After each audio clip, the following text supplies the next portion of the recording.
Con el saludo cordial a todos, quiero este momento aprovechar que Dios nos da estos momentos maravillosos para compartir con cada uno de los que son interesados en oír la palabra de Dios. En especial hay que tener en cuenta lo que la Biblia nos enseña. Y quiero hacer énfasis precisamente en las personas que no aman la salvación, que no quieren la salvación, que es un regalo de parte de Dios, por no someterse a la voluntad de Dios, a lo que Dios establece, las condiciones para que alcancemos la salvación. La Biblia enfáticamente habla de los que ignoran voluntariamente el valor de la salvación.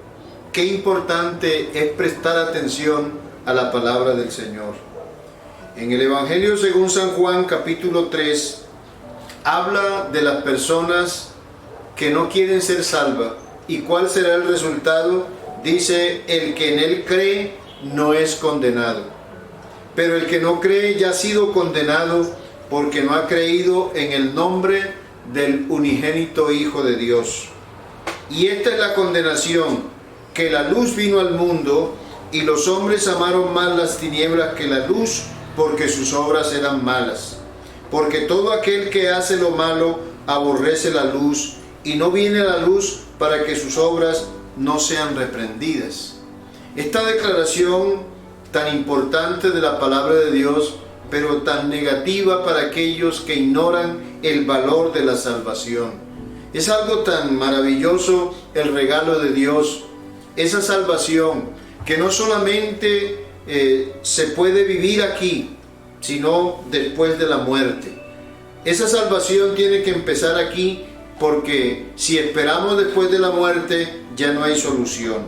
Primero, ¿cómo pasan la vida estas personas que no aman la salvación, que no tienen conocimiento ni se interesan? En el Salmo 78, el verso 32 y 33 dice: con todo esto pecaron aún y no dieron crédito a sus maravillas. Por tanto consumió sus días en vanidad y sus años en tribulación. Las personas piensan vivir una vida y solamente piensan hasta la muerte, porque para ellos después de la muerte ya no existe nada. Pero qué bueno tener en cuenta que después de la muerte hay algo tan maravilloso, que Dios está regalando la vida eterna. En segundo lugar, no se dan cuenta que el diablo los tiene cegado.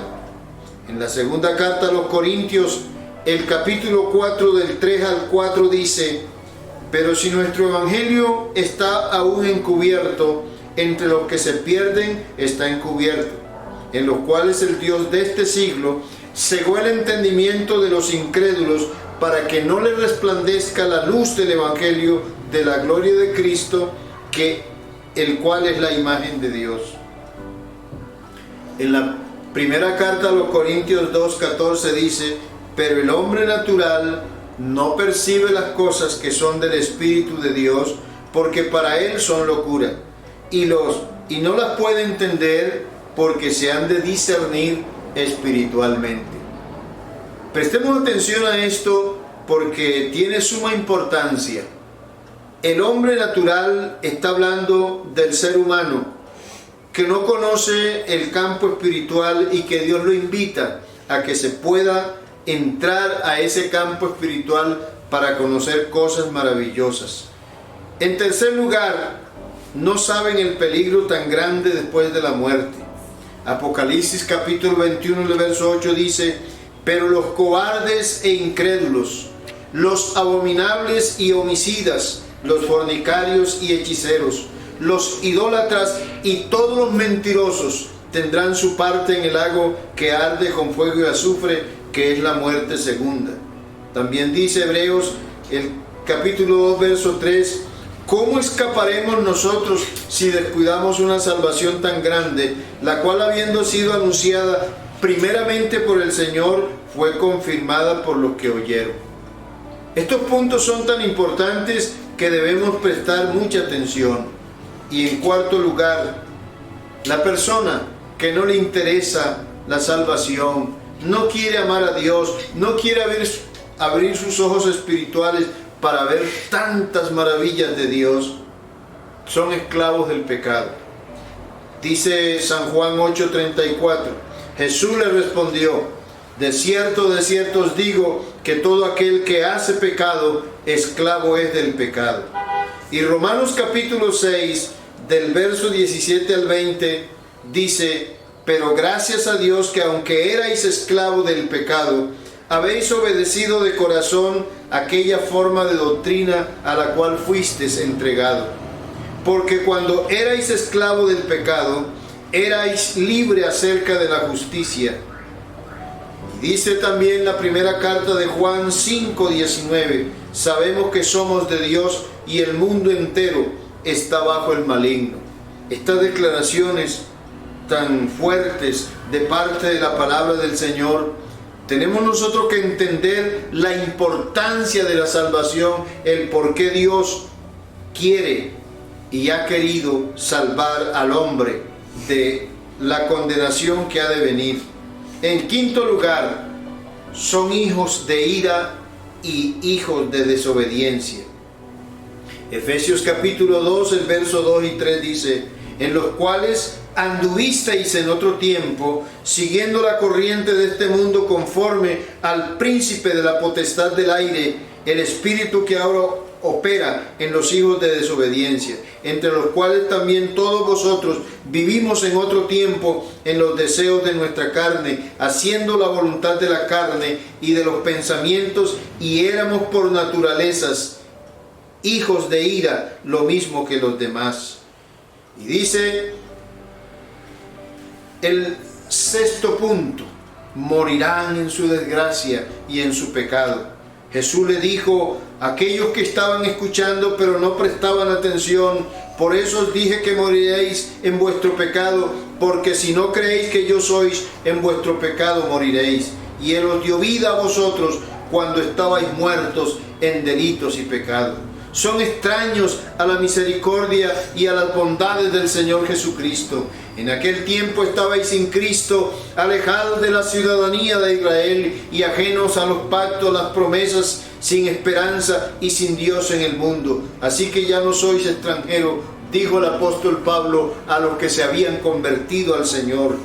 El deseo de Dios, Ezequiel 18:32, porque no quiero la muerte del que muere, dice Jehová el Señor, convertíos pues y viviréis.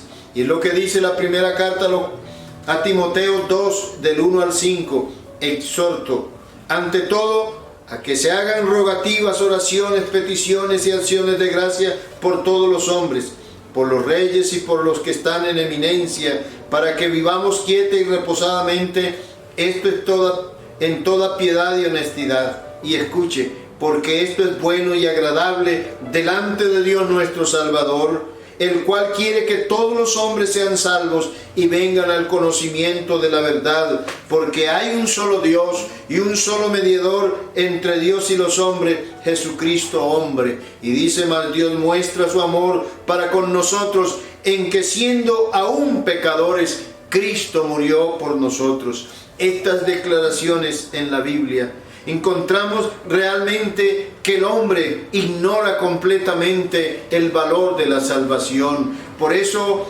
el hombre no piensa realmente en esta realidad. Por eso Cristo ordenó predicar el Evangelio en todo el mundo a toda criatura, para que todo aquel que en él crea no se pierda, sino que tenga vida eterna. Pero este mensaje lleva precisamente las condiciones de las cuales nosotros tenemos que asumir para alcanzar y recibir esa salvación. Pero es lo que el hombre rechaza. Le gusta el Evangelio, le gusta la palabra de Dios, le gustan las cosas buenas, pero es esclavo del pecado. No puede ver las maravillas de Dios porque el diablo lo tiene cegado. Pero en este momento yo quiero decir, Dios iluminó al mundo con la salvación. El poder del Evangelio es el que trae a nuestras vidas, a nuestra mente, a nuestro corazón, trae esa luz. esa luz que dice San Juan, que la condenación vino al mundo porque los hombres amaron más las tinieblas que la luz, porque el que hace lo malo le gusta la oscuridad, pero el que viene a Cristo, el Señor dice: yo soy la luz del mundo, el que me sigue no andará en tiniebla, sino que tendrá la luz de la vida. Amigo, presta atención a la palabra, abre tu corazón y deja que Cristo entre en tu vida y tendrás un cambio total y mirarás que después de la muerte hay una esperanza grande que es la salvación, el regalo de Dios. Que el Señor les bendiga.